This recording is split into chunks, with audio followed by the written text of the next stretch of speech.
आज हम बात करने वाले हैं किसी भी कंपनी के फाइनेंस डिपार्टमेंट के दो बहुत ही जरूरी हिस्सों के बारे में। एक वो जिसका ध्यान अतीत पर होता है और दूसरा वो जो भविष्य की राह दिखाता है। जरा इस सवाल पर सोचिए, क्या कोई बिजनेस सिर्फ पीछे देखकर चलाया जा रहा है? मतलब क्या कंपनी का पूरा ध्यान बस इस पर है कि वो कहाँ थी, या फिर वो ये भी प्लान कर रही है कि उसे आगे कहाँ जाना है? ये एक आसान सा सवाल है, पर इसका जवाब बहुत कुछ बता देता है। ठीक है, तो चलिए इसको थोड़ा और समझते हैं। एक तरफ है अकाउंटिंग, जिसका काम है जो हो चुका है उसका हिसाब किताब रखना, और दूसरी तरफ है FP&A यानी फाइनेंशियल प्लानिंग एंड एनालिसिस, जिसका काम है भविष्य के लिए रास्ता तैयार करना। ये एक ही सिक्के के दो पहलू तो हैं, लेकिन इनका नजरिया बिल्कुल अलग है। तो चलिए शुरू करते हैं हमारे पहले सेक्शन से। यहाँ हम समझेंगे कि फाइनेंस की ये दोनों दुनिया यानी अकाउंटिंग और FP&A असल में काम कैसे करती हैं और इनके नजरिए में क्या फर्क है। और ये फर्क ही सबसे बड़ा है। अकाउंटिंग का लेना देना है सटीकता और नियमों के पालन से, मतलब हर लेन देन सही से रिकॉर्ड हो। लेकिन F&PA क्या करता है? वो इस डेटा को उठाता है और बड़े सवाल पूछता है, जैसे ये क्यों हुआ और अब आगे क्या करना चाहिए। ये सिर्फ रिपोर्टिंग नहीं है, ये एनालिसिस और स्ट्रैटेजी है। ये टेबल इन दोनों के बीच के अंतर को और भी साफ कर देती है। जहां अकाउंटिंग अतीत की हर बात को सही सही दर्ज करता है, नियमों का पालन करता है, वहीं FP&A उसी डेटा का इस्तेमाल भविष्य की रणनीति बनाने के लिए करता है। एक हमें बताता है हम कहाँ थे, तो दूसरा ये तय करने में मदद करता है कि हमें कहाँ जाना चाहिए। ये सिर्फ अलग अलग काम नहीं है, ये सोचने के दो बिल्कुल अलग तरीके हैं। अब ये फर्क तो हमेशा से रहा है, तो सवाल ये उठता है कि आज इस पर इतनी बात क्यों हो रही है। इस सेक्शन में हम आज के बिजनेस की उन चुनौतियों को जानेंगे जिनकी वजह से भविष्य पर नजर रखने वाली एक फाइनेंस टीम पहले से कहीं ज्यादा जरूरी हो गई है। आज की दुनिया में मार्केट बहुत तेजी से बदल रहे हैं, रोज नई टेक्नोलॉजी आ रही है और दुनिया में कहीं भी कुछ होता है तो उसका असर सब पर पड़ता है। ऐसे माहौल में सिर्फ बीते हुए कल के डेटा को देखना ये कुछ ऐसा है जैसे तूफान में कोई अपनी नाव सिर्फ पीछे देखकर चला रहा हो। इससे आप न सिर्फ पीछे रह जाएंगे बल्कि खतरे में भी पड़ सकते हैं। और ये सिर्फ एक एहसास नहीं है, आंकड़े भी यही कहते हैं। एक सर्वे बताता है कि 73% CFOs मानते हैं कि उनकी टीमें डेटा की रिपोर्टिंग में बहुत ज़्यादा समय लगाती हैं और असल एनालिसिस पर बहुत कम। ये एक बहुत बड़ा गैप है और यहीं पर FP&A एक अहम भूमिका निभा सकता है। और बात सिर्फ पैसों की नहीं है, आज की चुनौती इससे कहीं बड़ी है। अब कंपनियों पर पर्यावरण और समाज के प्रति अपनी जिम्मेदारियों को पूरा करने का भी दबाव है। सस्टेनेबल ग्रोथ यानी टिकाऊ विकास अब भविष्य की प्लानिंग का एक जरूरी हिस्सा बन गया है।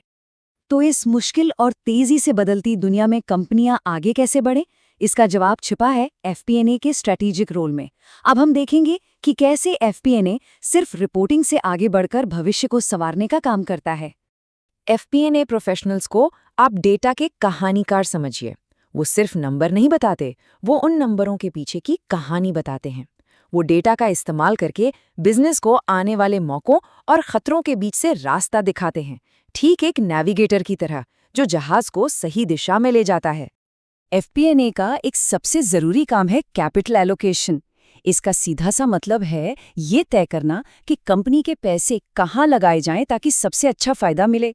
ये नए प्रोडक्ट्स बनाने से लेकर नई टेक्नोलॉजी में निवेश करने तक कुछ भी हो सकता है। असल में यही वो इंजन है जो कंपनी की ग्रोथ को रफ्तार देता है। ये जो पूरा प्रोसेस है ना, ये एक स्ट्रेटेजिक सफर जैसा है। इसकी शुरुआत एक साफ लक्ष्य से होती है, फिर भविष्य की अनिश्चितताओं के लिए अलग अलग रास्ते तैयार किए जाते हैं, और सबसे जरूरी बात, ये पक्का किया जाता है कि कंपनी का पैसा सही जगह लगे, जहां से सबसे अच्छा रिटर्न मिले। सिर्फ पैसों के मामले में नहीं, बल्कि कंपनी के लंबे समय के लक्ष्यों के लिए भी। लेकिन FP&A का ये स्ट्रेटेजिक रोल टेक्नोलॉजी के बिना अधूरा है। हमारे अगले सेक्शन में हम देखेंगे कि कैसे आज के नए टूल्स और एडवांस्ड एनालिटिक्स फाइनेंस टीमों को पहले से ज़्यादा स्मार्ट, तेज और दूर की सोचने वाला बना रहे हैं। FP&A का विकास बहुत साफ है। मकसद अब सिर्फ रिपोर्ट बनाना नहीं है, बल्कि एक स्ट्रैटेजिक पावर हाउस बनना है जो कंपनी की ग्रोथ को आगे बढ़ाए। और एडवांस्ड एनालिटिक्स इसी को मुमकिन बनाता है। चलिए इसे एक उदाहरण से समझते हैं। सोचिए, किसी कंपनी की बिक्री अचानक गिर जाती है। डायग्नोस्टिक एनालिटिक्स हमें बताएगा कि क्यों। शायद किसी प्रतियोगी ने नया प्रोडक्ट लॉन्च किया। प्रिडिक्टिव एनालिटिक्स हमें बताएगा कि अगर हम कुछ नहीं करते हैं तो अगले महीने बिक्री क्या हो सकती है। और सबसे ज़रूरी, प्रिस्क्रिप्टिव एनालिटिक्स हमें बताएगा कि बिक्री बढ़ाने के लिए हमें क्या करना चाहिए, जैसे कोई प्रमोशन शुरू करना। यही है डेटा को जानकारी और फिर एक्शन में बदलना। और इसके जो नतीजे हैं वो कमाल के हैं। एडवांस्ड एनालिटिक्स का इस्तेमाल करने से पूर्वानुमान में 25% तक, संसाधनों के इस्तेमाल में 20% तक और प्लानिंग में लगने वाले समय में 30% तक सुधार हो सकता है। ये कोई छोटे-मोटे बदलाव नहीं है, ये वो फायदे हैं जो असल में दिखते हैं। तो ये सब हमें कहाँ ले जाता है? आखिरकार ये सब फाइनेंस डिपार्टमेंट के रोल को पूरी तरह से बदलने के बारे में है। ये अब सिर्फ एक सपोर्ट फंक्शन नहीं है, बल्कि वैल्यू बनाने वाला एक मेन इंजन है। इसे समझने का सबसे अच्छा तरीका है को पायलट का उदाहरण। फाइनेंस अब सिर्फ स्कोर का हिसाब नहीं रख रहा, वो कॉकपिट में है और लीडरशिप यानी पायलट को पूरे बिजनेस को सही दिशा में ले जाने में मदद कर रहा है। और यही आखिरी मकसद है, डेटा का इस्तेमाल करके स्ट्रैटेजी, ऑपरेशंस और फाइनेंस के बीच की दूरी को खत्म करना, ताकि सब मिलकर लंबे समय के लिए सफलता और वैल्यू क्रिएट कर सकें। तो मैं इस एक सवाल के साथ आज की बात खत्म करता हूं।